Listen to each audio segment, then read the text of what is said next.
been broken by somebody you trusted? I mean, really broken, not just bruised, but betrayed. They smiled in your face and stabbed you in the back.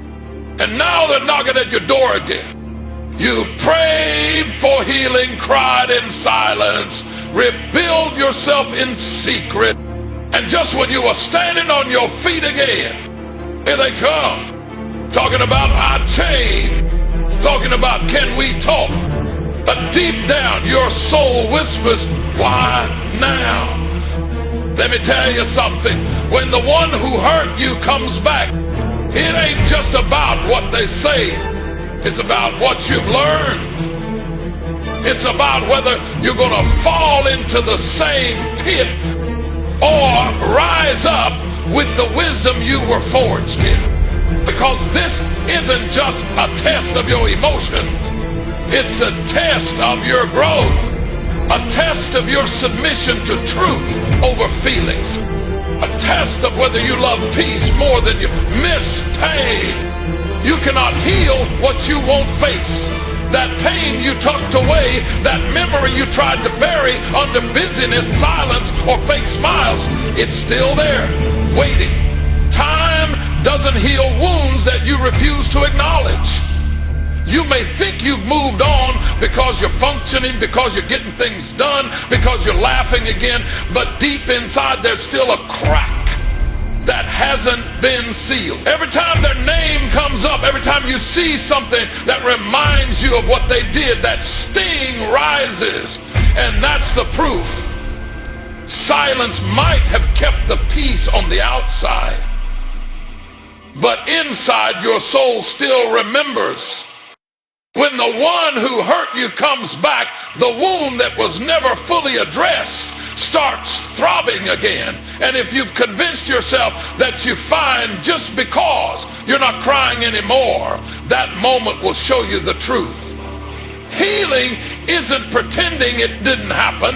Healing is standing in front of the pain, looking it in the eye and saying, yes, this broke me, but I'm not staying broken. You cannot move forward without truth. And the truth is you were hurt. You trusted. You gave. You expected something sincere. And they misuse it. That moment matters. What they did matters.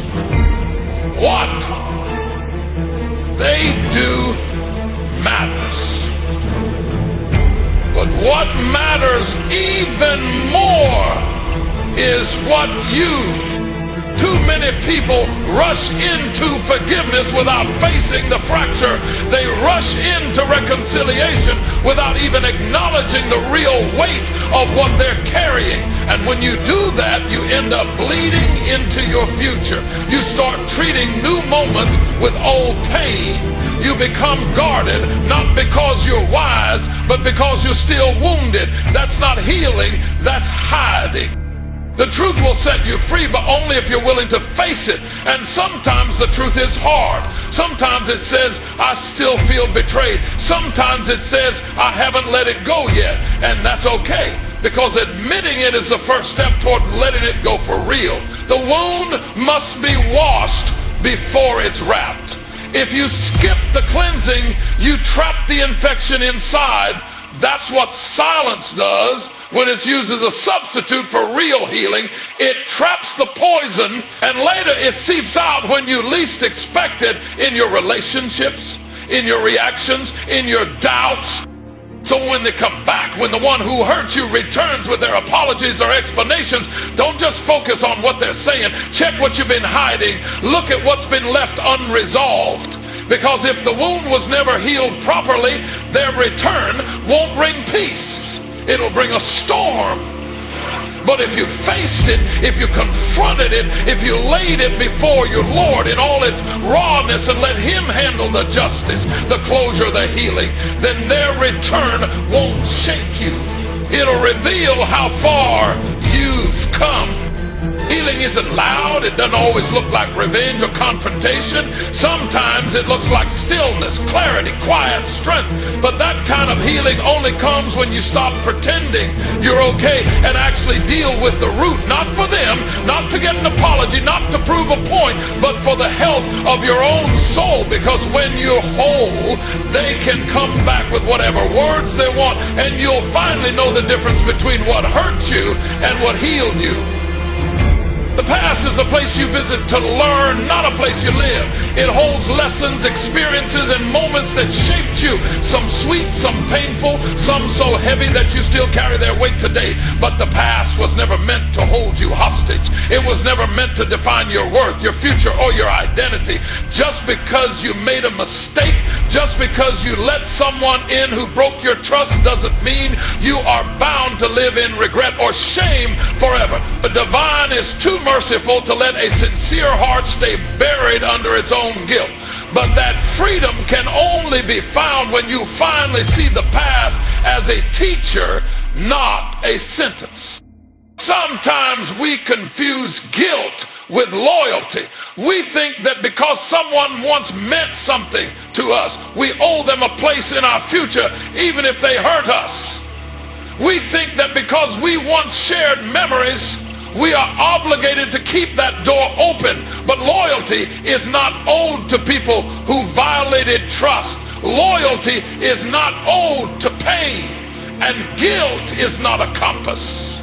Guilt will trick you into thinking that the pain was your fault. It'll whisper to you that maybe you deserved it. Maybe you provoked it. Maybe if you were different, they wouldn't have done what they did.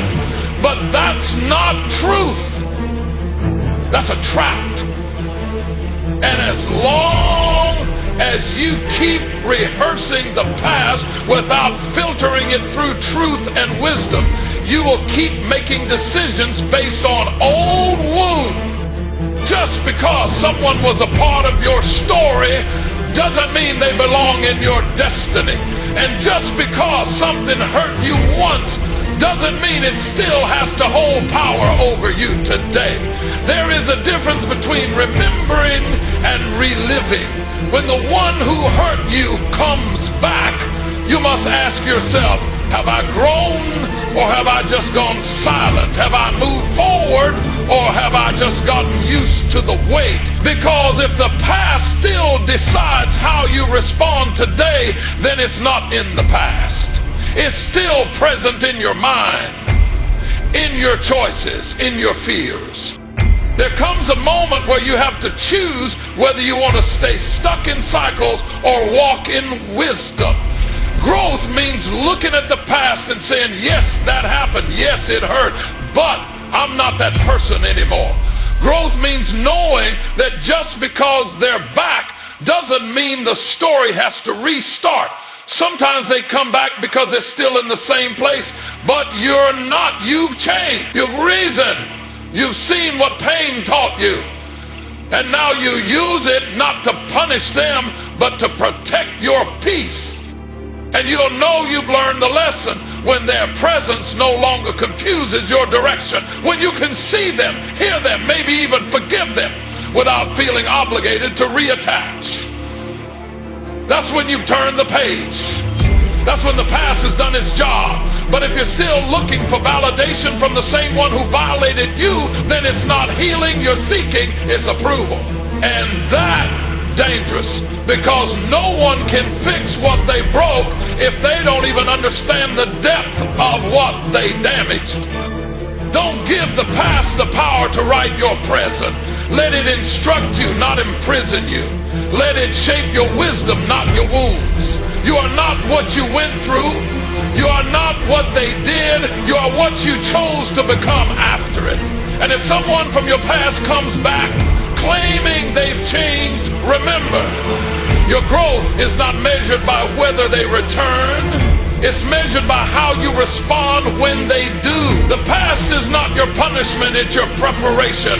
Let it teach you, then move forward with strength, clarity, and purpose. Forgiveness is an obligation, but access is a privilege. This is the truth that many struggle to balance. The heart wants peace. The soul wants to be free of anger. And forgiveness is the door that opens the way to that freedom. But while forgiveness is something we give for the sake of our own healing, access is something that must be earned, and sometimes it is never earned again. You can let go of the bitterness, release the grudge, wish someone well in your prayers, and still never allow them to have the same place in your life again. That's not hatred. That's not revenge. That's wisdom. Forgiveness is between you and your Lord. It is an act of obedience, a submission to divine guidance that calls you to release the burden of resentment, to purify your heart, and to not allow someone else's wrongdoings to poison your soul. It's the cleansing of your inner world, not the reopening of a door to someone who has proven they cannot be trusted with it. When you forgive, you are not saying what they did was okay. You are not minimizing the pain or pretending like it didn't happen. You are choosing to let it go because you refuse to be defined by it. You refuse to carry the fire of someone else's actions inside your chest, burning you slowly every day. You choose to put it down, but that doesn't mean you forget what it taught you. Too often people confuse forgiveness with reconciliation. They think that to forgive someone, you must return them to their former place in your life, your heart, your home. But the two are not the same. Forgiveness is a gift. Reconciliation is a process, one that involves accountability, change, and effort. It involves truth, not just tears. It requires the one who hurt you to recognize what they did, to take full ownership of it without excuses or blame shifting. It requires them to prove through consistent action, not just emotional words, that they are no longer the person who did that harm. Just because someone says they're sorry doesn't mean they understand what they did. Just because they come back with kind words doesn't mean they've developed the character to do right by you now. You can be compassionate, you can be gentle in your tone, you can wish them well and still keep them at a distance. That boundary doesn't make you cold, it makes you careful. And careful is what pain taught you to be. Some people only apologize because they lost access to you, not because they truly regret what they did. They miss the benefits. They miss the comfort of your presence, the loyalty you gave, the love they didn't value. And when they realize that, they might come back with promises. But if they don't come back with evidence of true change, of a transformed heart and behavior, then letting them back in could be the very thing that breaks you again. Your soul has already been through enough. The tears you cried in silence were not for nothing. The strength it took to heal, to stand, to keep going, that was not easy. So be kind, be forgiven, but do not be reckless. Not everyone deserves access to the healed version of you. The one who hurt you was part of your test. Whether or not you let them close again, that's part of your responsibility. It's possible to forgive someone and never speak to them again. It's possible to wish someone peace and still keep the door closed. That's not bitterness, that's boundaries. Forgiveness releases the anger, but wisdom builds the fence. And that fence doesn't have to be made of hate, it can be made of clarity. It can be built from the stones of lessons learned. You're not required to hate them. You're not even required to expose them. But you are required to protect your peace and guard your heart with the understanding that trust once broken must be rebuilt, not simply requested. So forgive not because they earned it, but because you deserve freedom. And once you are free, you must protect that freedom. You are not cruel for having standards. You are not heartless for requiring proof. You are not wrong for saying, I forgive you, but I can't give you the same place in my life again. That's not weakness. That's strength. That's healing. That's wisdom. Not every door that knocks should be opened. Just because someone returns doesn't mean you have to let them back in. Some doors are closed not because of pride, not because of stubbornness, but because of protection, divine protection. When someone comes back into your life after hurting you, you must not be so quick to assume that their return is a sign to reopen what was once closed. It could be a test. It could be a moment meant to reveal how much you've grown or whether you've truly learned what pain came to teach you. The heart is compassionate by nature. It remembers love. It remembers laughter. It remembers moments of connection. So when the one who once held your trust comes back, the heart may hesitate. It may say, maybe this time will be different. Maybe they've changed. But that's exactly where discernment must rise. Because compassion without destruction, the one who hurt you may come back with words. They may come back with apologies, with regret, with a softer tone, but words are not change. Emotion is not evidence. And time is not transformation. They may be sincere or they may be strategic.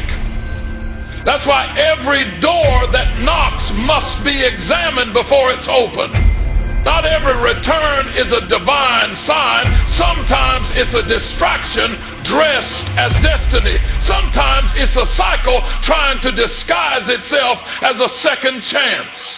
And if you're not careful, you'll find yourself caught in the same trap, just with different packaging. That's how people fall back into what they prayed to be freed from.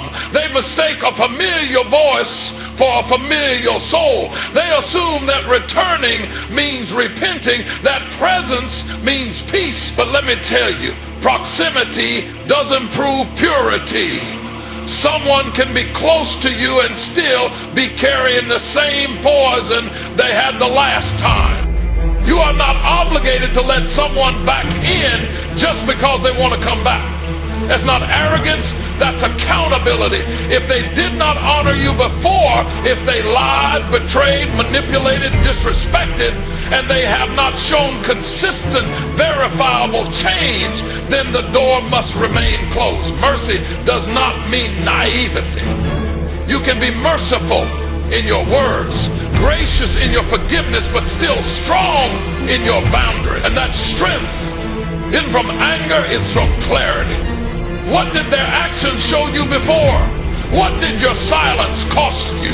What did your blind trust teach you? If you don't use those answers to guide your decisions now, then the pain you endured was wasted.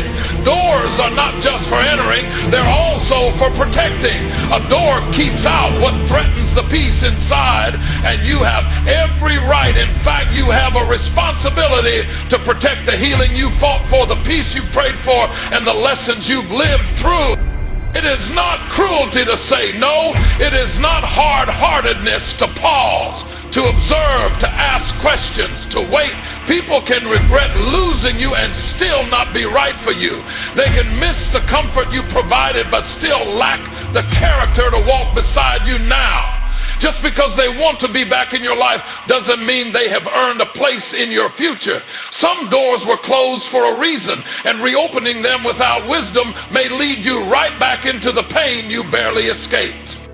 You must stop letting your emotions make decisions that your wisdom should be leading. And if that door must open again, it should open slowly, with discernment, with caution, with boundaries firmly in place. Trust is not built in a moment, it's tested through time. So let them knock, let them speak, but don't let them in unless they bring more than words. Bring evidence, bring accountability, bring transformation.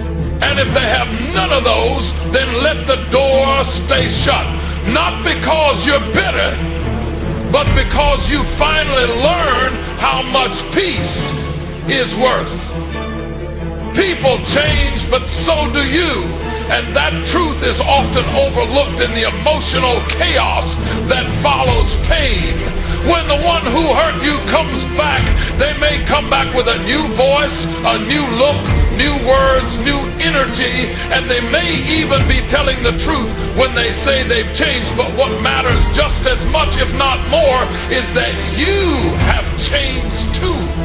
you are not the same person who cried those tears. You are not the same person who stayed up at night trying to understand why. You're not the same person who accepted less, tolerated disrespect, gave your all without wisdom, or kept quiet to keep the peace. That version of you might have been soft and trusting and open, and that wasn't wrong. But that version has evolved through pain into someone deeper, stronger, and wiser. Sometimes when people return, they hope to find the same version of you waiting, the version who would let them back in without asking the hard questions, the version who would believe them just because they said the right things. But your growth isn't just about healing your heart. It's about upgrading your standards. It's about realizing that just because someone has changed doesn't mean the relationship should be restored. Their change may be real, but the dynamic, the history, the damage, those things still matter. And your change means you no longer operate on the same frequency that tolerated what once broke you. You've changed. You no longer see red flags and call them potential. You no longer feel the need to carry relationships that drag your soul down. You no longer confuse being needed with being valued. You've come to understand that love without respect is just manipulation dressed in emotion. And so when someone comes back, no matter how convincing they may be, your new self has new filters. Your discernment has sharpened. Your peace has become precious. You don't just ask, are they better? You also ask, am I willing to risk what I've rebuilt to find out? Growth means you don't just look at others' change, you look at your own. You don't assess their return based on the past alone, but through the lens of who you become. You weigh their words against the peace you now carry. You no longer operate from a place of loneliness, desperation, or fear of loss, because you've learned that solitude with peace is far better than companionship wrapped in chaos. Maybe you used to need them. Maybe they filled a space that now no longer exists. Maybe the silence you feared became the sanctuary that saved you. Maybe the time apart taught you that the person you were trying to hold on to was actually the one you needed to release. So when they come back, it's not just about whether they've changed. It's about whether you're willing to shrink yourself back into a place you've outgrown. Your healing doesn't guarantee reconciliation. Sometimes the purpose of pain was to close a chapter, not prepare you for a sequel. Sometimes people were lessons, not lifelong partners. Sometimes their change came too late, not because you're unforgiving, but because you've evolved past the need to go back. See now, that growth isn't always about mending what was broken. Sometimes it's about realizing you deserve better than the version of love you once accepted. So yes, people change, but so do you. And your growth should never be overlooked in the process of evaluating their return. Your strength now lies in your ability to choose peace over history, wisdom over emotion, and destiny over familiarity. You've changed, you've leveled up, and the decision to let someone back in must be made not from who you were, but from who you are now and who you're still becoming. There's a difference between closure and reopening. Sometimes the one who hurt you comes back, not because they're ready to make things right, but because they're uncomfortable with how things ended. Maybe you walked away without giving them the last word. Maybe they never got to explain themselves. Maybe they didn't expect you to heal without them. And now they're back, not necessarily because they've changed, but because they want to feel better about themselves. That's not closure. That's disturbance disguised as peace. Closure doesn't always come wrapped in neat words, final apologies, or face-to-face conversations. Sometimes closure is quiet.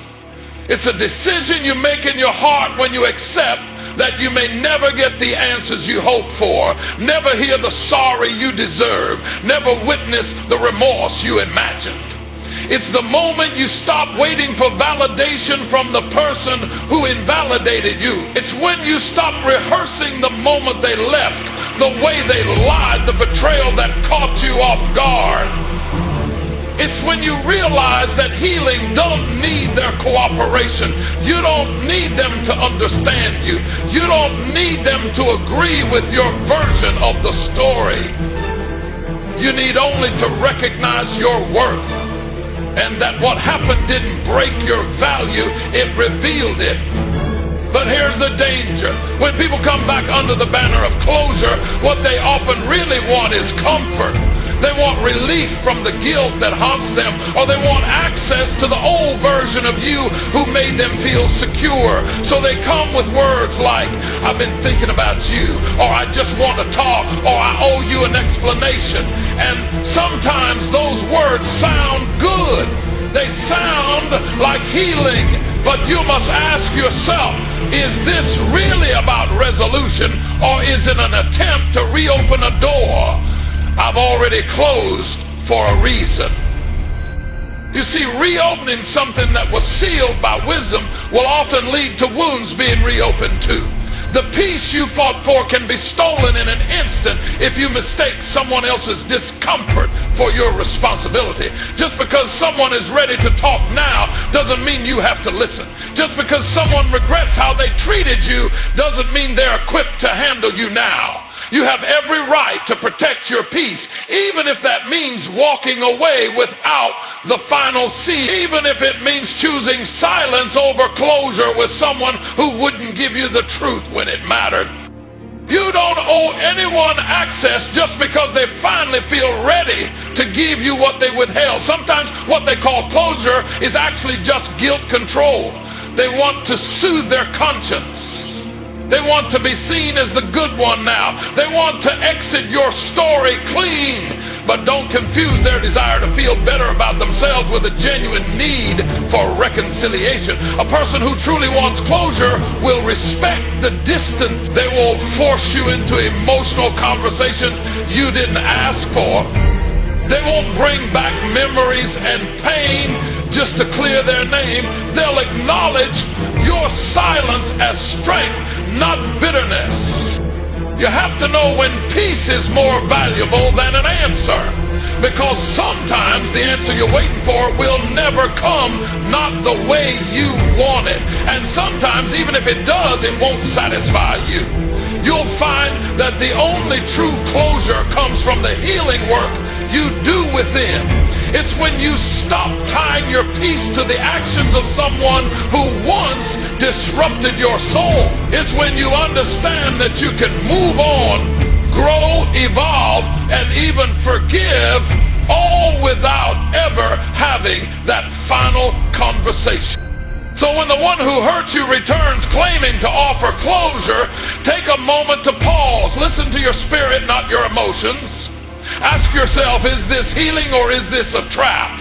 Is this closure or is this a restart to a story already ended? You do not have to attend every emotional invitation someone sends. You do not have to pick up what you've already laid down. Protect your peace. Trust your healing. Respect the growth that happened in silence. Closure is something you create, not something you chase. And if someone returns only to disrupt what you built, then the greatest strength you can show is the ability to keep the door shut and your soul still. Sometimes the apology isn't about restoration, it's about release. It's not about rekindling what was lost or rebuilding what was broken. It's not always a doorway back into a relationship, friendship, or connection. Sometimes the apology is simply an opportunity for two souls to acknowledge the past, honor the lessons, and go their separate ways, this time with peace in their hearts instead of pain. People often assume that when someone comes back to apologize, it's a sign that reconciliation should follow, that everything should go back to how it was before the betrayal, before the silence, before the hurt. But the truth is, the apology might be the period, not the new sentence. It might be the final moment of mutual respect before each person turns and walks in the direction they are now meant to go. Because not every apology is a passport to return. Sometimes it's a final farewell, done the right way. Apologies can be genuine. The one who hurt you may truly feel remorse. They may realize what they've done, feel the weight of it, and want to make things right. That's honorable. That's growth. But even if the apology is sincere, it doesn't obligate you to step back into the same space. You are allowed to accept the apology and still maintain your distance. You are allowed to say, I appreciate your words, I forgive you, and still recognize that the bridge between you has collapsed beyond repair.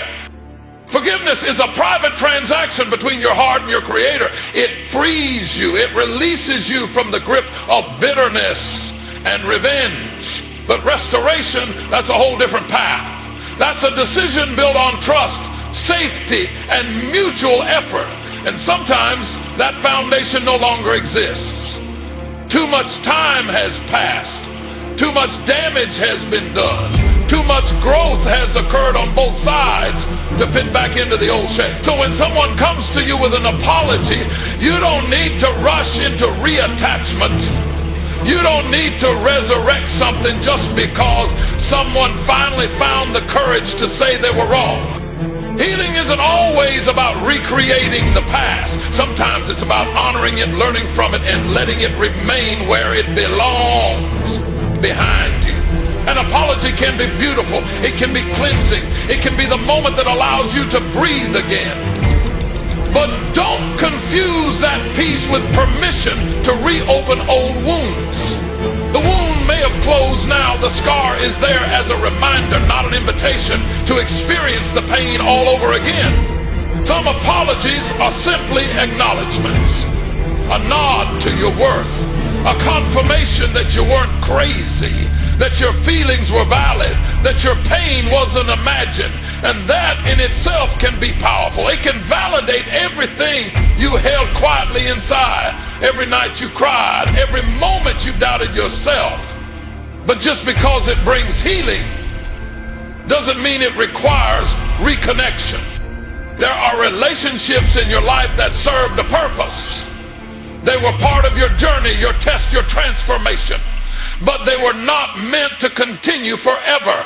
Their expiration was divine. Their ending was part of the growth you needed. So if someone returns with an apology, honor it, thank them. Recognize their effort, but also trust the wisdom in your soul if it tells you that moving forward still means moving apart. You are not cruel for saying goodbye after forgiveness. You are not heartless for maintaining boundaries after healing. You are not cold for choosing peace over proximity. Some people were meant to meet you, teach you, even break you so you could rise. And when they come back to say, I'm sorry, you don't have to erase everything that happened. You don't have to reopen your heart, your door, your life. Sometimes you simply smile, say, I forgive you, and keep walking with your head high, your heart intact, and your path clear. The apology might not bring the person back, but it can bring your peace back. And that too is a blessing. Time reveals what words can't. When the one who hurt you comes back, they might have all the right things to say. They might look different, sound different, carry themselves differently. They may speak about healing, growth, self-awareness, and change, but none of that can be truly verified in the moment. Because real change, real healing, real transformation is never proven through conversation. It's proven through time. Time exposes what's real. Time peels back the layers of presentation and exposes the substance beneath. Words are easy. Promises are easier. Someone can say they've changed, But change must be seen over a consistent stretch of time, not in a single conversation. And when someone reappears in your life after doing damage, it is time, not their tone, not their tears, not their charm, that becomes your greatest ally in discernment.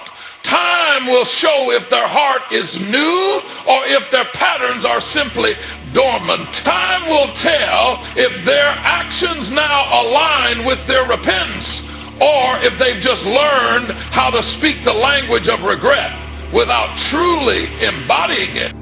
When someone hurts you and then return, it's often tempting to believe that things can return to how they used to be, that perhaps this time it will work.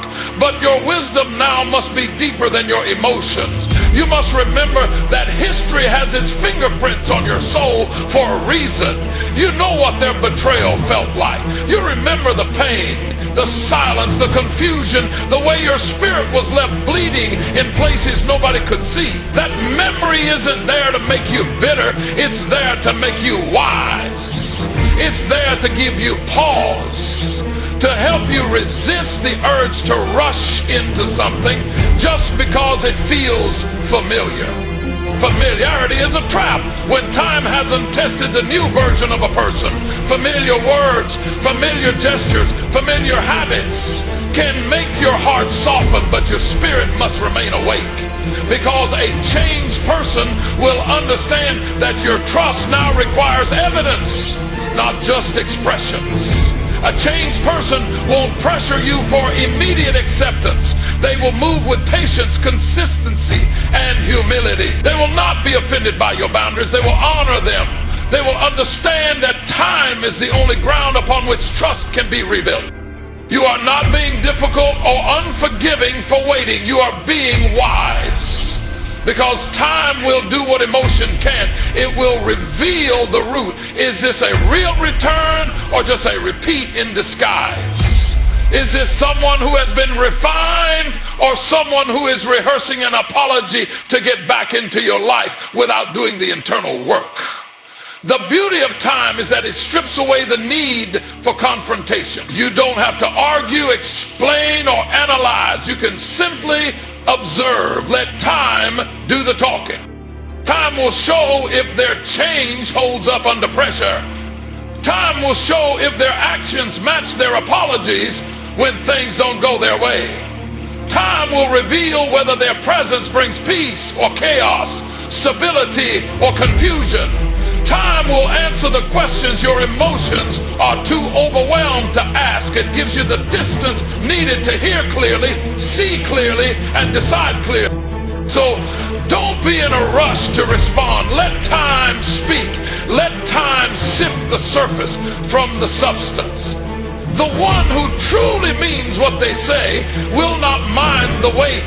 They will understand that trust is a garden that must be watered, not a door that must be forced open. If they are truly transformed, they will walk at the pace of your healing, not the speed of their desire. Time reveals what words can't. And if you stay quiet long enough, if you stay observant long enough, if you stay grounded long enough, you'll see everything you need to see, not just in them, but in yourself. You'll realize that the wait wasn't wasted. It was working for you. It was guarding your heart. It was guiding your next move. And when the truth finally stands before you, clear, undeniable, and proven by time, you will know exactly what to do, without pressure, without confusion, without regret. Not everyone who comes back deserves access to you again.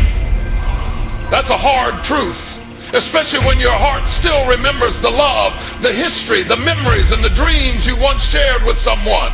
When the person who hurts you returns, a part of you might light up, not because you've forgotten the pain, but because you remember the connection. And that's where the real challenge lies, separating the emotional ties from the wisdom you've now gained. Love has a powerful way of creating soul memory. It stores moments deep inside you, the laughter, the closeness, the hope that maybe, just maybe, it could work again. But you have to understand something vital. Just because someone returns doesn't mean they belong anymore.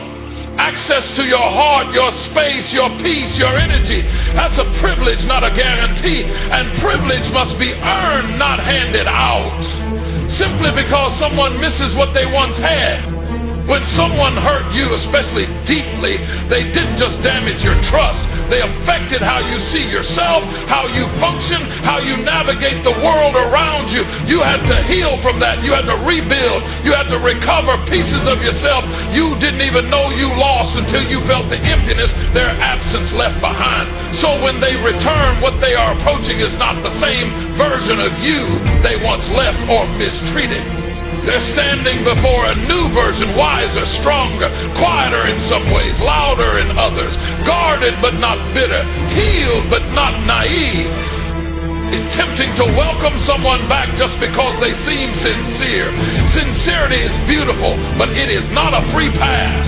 You are not obligated to lower your standards just because someone finally sees your value. You are not required to make room for someone who only realized your worth after they disrespected it. This is where boundaries matter most, not in the absence of emotion, but right in the center of it. Boundaries say, I may still care about you, but I care about myself too. Boundaries say, I can honor your growth, but I don't have to include you in my life. Boundaries say, access denied, not out of hate, but out of wisdom. Sometimes people come back because they miss your light, your support, your consistency. Not because they're ready to reciprocate those things, but because they want to feel those benefits again. They don't miss you as a person, they miss how you made them feel. But if you grant access based on nostalgia instead of discernment, you will find yourself in a loop that ends in the same kind of hurt you worked so hard to rise from. And you realize that returning doesn't equal repentance. Missing you doesn't equal maturity. Wanting you doesn't equal readiness. You have the right to assess what someone brings with them when they come back. Do they bring accountability or just apologies? Do they bring effort or just emotion? Do they bring understanding or just the hope that time erased the past? Because if all they carry is a memory and a mouthful of sorries, that is not enough to deserve access to your life. Love without responsibility is manipulation waiting to happen again. And your healing cannot afford to be placed on the altar of someone else's comfort. You didn't go through the fire just to hand the keys to someone who burnt you. You didn't cry those tears, learn those lessons, rebuild your heart just to give it away to someone who doesn't honor the new version of you. You are allowed to forgive someone and still keep them at a distance. You are allowed to love someone from afar. You are allowed to say, I hear you, I believe you've changed, but I'm no longer available to relive what I survived. The decision to withhold access isn't cruelty, it's clarity.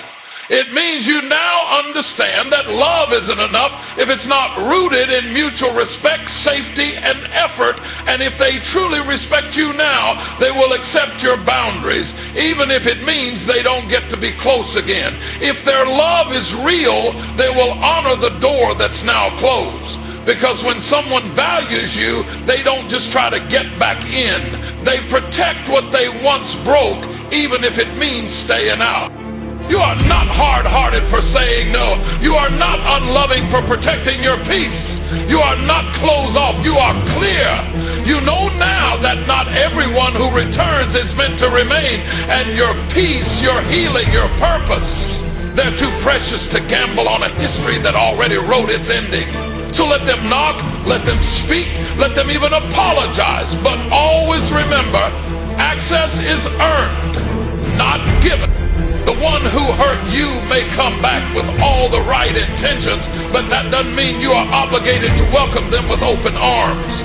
There is a dangerous misconception that when someone returns and expresses regret or offers an apology, they should automatically be allowed back into your life. But the reality is that true forgiveness doesn't always mean reconciliation. Sometimes the most loving thing you can do for both yourself and the other person is to leave the past where it belongs, in the past. Healing is a personal journey, and it often takes time. It's not an instant fix. It's a slow, deliberate process of putting the pieces of your brokenness back together. When someone hurts you, especially deeply, it changes you.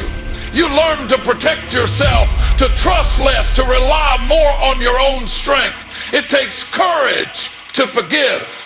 But it also takes wisdom to know when enough is enough. The fact that they come back and apologize does not undo the hurt, and it doesn't automatically grant them permission to re-enter your life. Even if their apology is sincere, even if they seem genuinely changed, it doesn't erase the fact that they were once the source of your pain. And forgiveness doesn't require you to forget what they've done or to pretend that everything is okay. It doesn't mean you should let them back in just because they've said the right words. Sometimes the best way to demonstrate your forgiveness is by choosing to protect your peace, even if that means leaving the door closed. You have to remember that forgiveness is a gift you give to yourself, not just the other person. It's about releasing the hold that the past has on your heart so that you can move forward without carrying that weight. But moving forward doesn't necessarily mean moving back into the relationship, the connection, or the situation that caused you pain in the first place. True peace comes when you recognize that your worth is not tied to another person's validation or their willingness to change. You've already validated yourself by choosing to heal, to grow, and to rise above the hurt. There is strength in choosing not to invite someone back into your life, even if they've changed. It takes strength to acknowledge that what was once lost may not be meant to be restored. You've learned to live without them, to thrive without them, and to understand that your happiness and your peace are not dependent on their presence. You've found joy in places you never thought possible, and you've built a life that no longer revolves around someone who failed to protect your heart.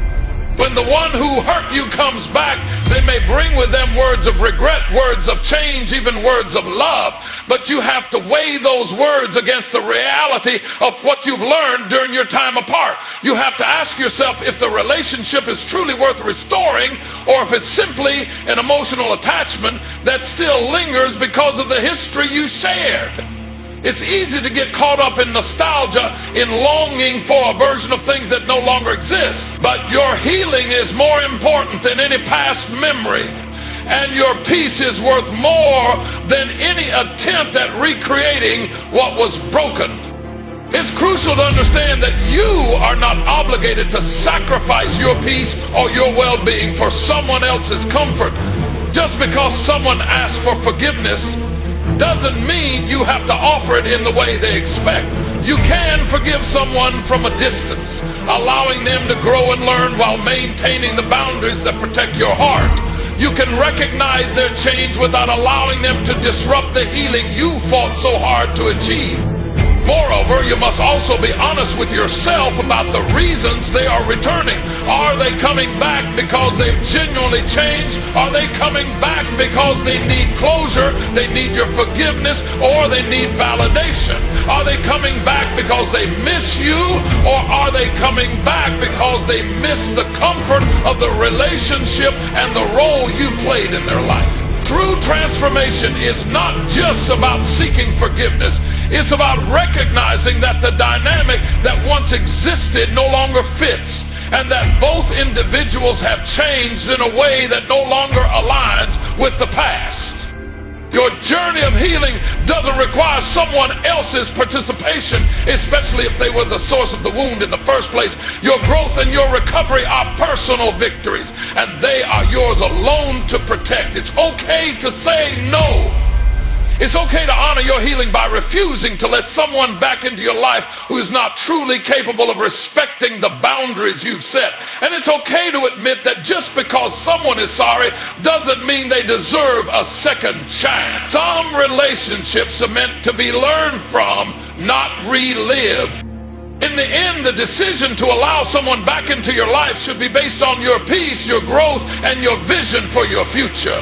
If someone returns, but their return brings more uncertainty, more pain, or more risk to your well-being, then the kindest thing you can do for both yourself and them is to say no.